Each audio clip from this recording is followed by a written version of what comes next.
আসসালামু আলাইকুম প্রিয় দর্শক। ডক্টর ইউনূসের ঐতিহাসিক নির্বাচনের পরবর্তী বাংলাদেশে ব্যতিক্রমী কিছু ঘটনা ঘটছে। যেমন ধরেন, ইউনূস সরকারের আমলে আওয়ামী সভানেত্রী শেখ হাসিনা সহ সজীবদের জয়, মোট কথা আওয়ামী লীগের কোনো বক্তব্য যেন কোনো মিডিয়াতে প্রচার না হয় সেই দিকে কিন্তু তারা ভালোভাবে অবস্থান নিছিলেন ইউনূস সরকারের পক্ষ থেকে। কিন্তু নির্বাচন হয়ে যাওয়ার পরে তাদের বক্তব্য সোশ্যাল মিডিয়া থেকে শুরু করে মূলধারার গণমাধ্যম এমনকি পত্রিকাগুলোতে নিউজ হইতেছে।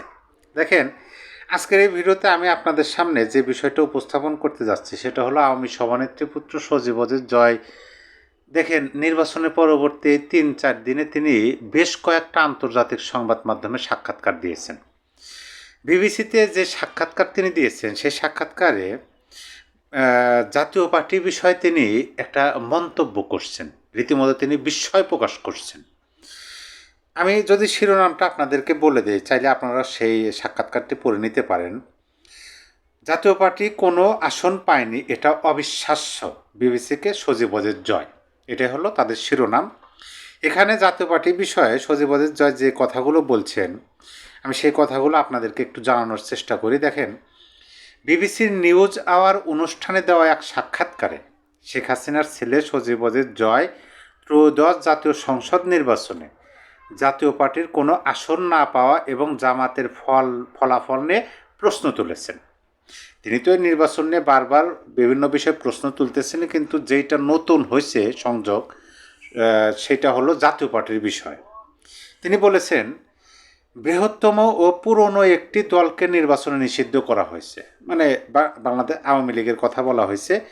প্রগতিশীল দলগুলোকে নিষিদ্ধ না করলেও তাদের কোনো সভা সমাবেশ করতে দেওয়া হয়নি, একবারে সত্য কথা।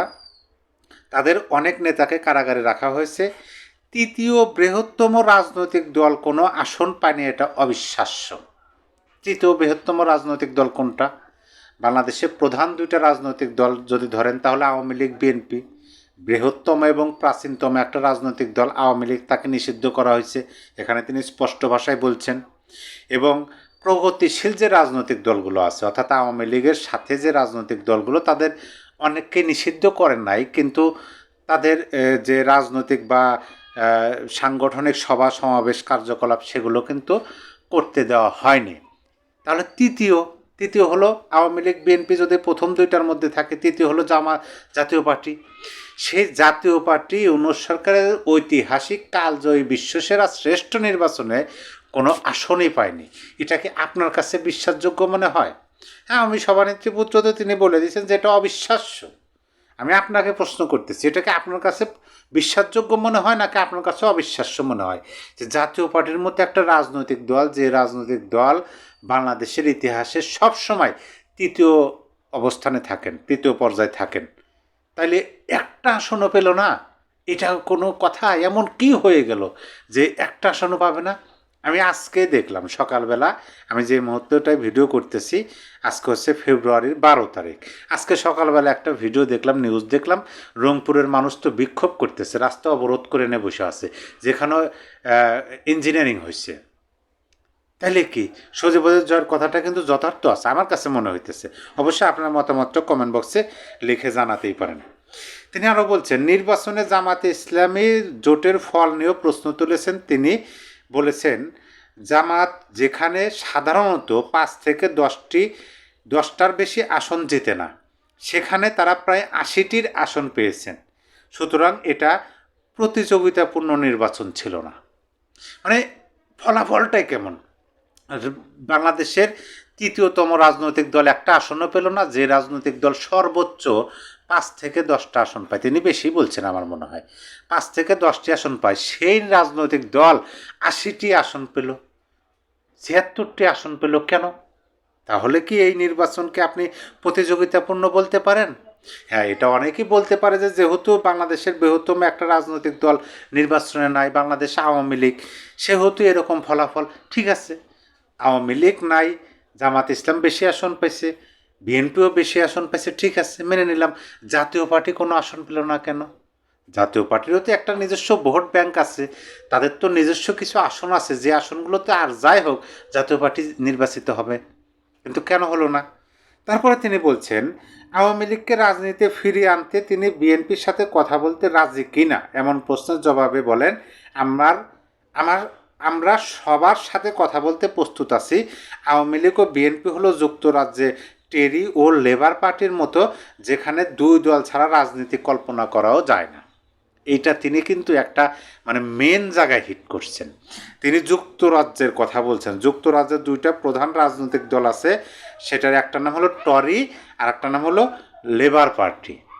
এইটা বাংলাদেশের সাথে তিনি তুলনা করছেন। এই যে বর্তমান যিনি প্রধানমন্ত্রী হতে যাচ্ছেন, তিনি তো যুক্তরাজ্যে অনেক দিন কাটিয়ে এসেছেন, তিনি যুক্তরাজ্যের রাজনীতি জানেন, সেই বিষয়টাই স্মরণ করে দিচ্ছেন যে আপনি যদি যুক্তরাজ্যে টেরি এবং লেবার পার্টির মধ্যে একটা রাজনৈতিক দলকে বাদ দেন, বা এই দুইটা রাজনৈতিক দলকে বাদ দিয়ে আপনি রাজনীতি চিন্তাই করা যায় না। বাংলাদেশেও ঠিক সেরকমই, আওয়ামী লীগকে বাদ দিয়ে বাংলাদেশের রাজনীতি চিন্তা করা যায় না, বিএনপিকে বাধ্য করা যায় না।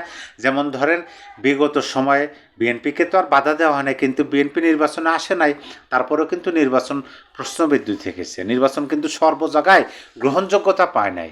এই কথাটাই তিনি বলছেন। তারপরে তিনি আরও কিছু কথা বলছেন। হ্যাঁ, সবাই হয়তো খুশি যে একটি নির্বাচন হয়েছে, মধুচন্দ্রিমা শেষ হোক, তারপর দেখা যাবে। তবে বাংলাদেশের রাজনীতিতে আওয়ামী লীগ সব সময় একটি ফ্যাক্টর হিসেবে থাকবে। বা আমাদের অর্থাৎ আওয়ামী লীগের 40% ভোট আছে, জাতীয় পার্টির রয়েছে আরও 5 থেকে 10%, সুতরাং তাদেরকে সারা জীবন এড়িয়ে যাওয়া যাবে না। এই কথাটা বললেন কে? সজীব ওয়াজেদ জয়। দেখেন, অনেকে হয়তো বা মনে করছেন যে একটা নির্বাচন হয়ে গেল, যাক খুশি হয়েছে, একটা নির্বাচন চাইছি, মধুচন্দ্রিমা তো শেষ হয়েছে বা শেষ হোক, কিন্তু বাংলাদেশ আওয়ামী লীগ তো সবসময় ফ্যাক্টর হয়ে থাকবে। সব জায়গাতে দেখবেন যে আন্তর্জাতিক পর্যায় থেকে চাপ আসবে। আওয়ামী লীগের 40% ভোটের কথা তিনি বলছেন, জাতীয় পার্টির কথা বলছেন 5-10%, আরও তো অন্যান্য দল আছেন। আপনি যদি এই দুটা দলকে ধরেন, তাও 50% মানুষের প্রতিনিধিত্ব করে এই দুইটা রাজনৈতিক দল, তাহলে এই দুইটা রাজনৈতিক দল ধরলেও অর্ধেক জনগোষ্ঠীকে বাইরে রেখে একটা নির্বাচন, এই নির্বাচন কিন্তু কোনোভাবেই বিশ্বাসযোগ্য না, তিনি সজীব ওয়াজেদ জয় বলছেন। এবং এই দুইটা রাজনৈতিক দলকে বা এত জনগোষ্ঠীকে এড়িয়ে চলা সারা জীবন কিন্তু এড়িয়ে চলা যাবে না, এই কথাটা তিনি স্মরণ করে দিচ্ছেন। পাশাপাশি আমি এই বিষয়ে আলাদা একটা ভিডিও করছি, তারপরে এখানেও তিনি একই কথা বলছেন যে তারা সব সময় যে কারোর সাথে আলোচনার টেবিলে বসতে প্রস্তুত, কারণ তারা এটা বিশ্বাস করে যে আলোচনার মাধ্যমে সকল কিছু সমাধান সম্ভব। প্রিয় দর্শক, আপনার মূল্যবান মতামত অবশ্যই কমেন্ট বক্সে লিখে জানাতে পারেন। সজীব ওয়াজেদ জয় জাতীয় পার্টিকে নিয়ে যে মন্তব্যটি করছেন, তিনি যে বিস্ময় প্রকাশ করছেন যে এরকম একটা তৃতীয় বৃহত্তম রাজনৈতিক দল, সেই রাজনৈতিক দল একটা আসনও পেল না, এটা অবিশ্বাস্য। আপনার মতে কি? অবশ্যই আপনার মূল্যবান মতামত কমেন্ট বক্সে লিখে জানিয়ে দিবেন। সবাই ভালো থাকবেন। আল্লাহ হাফেজ।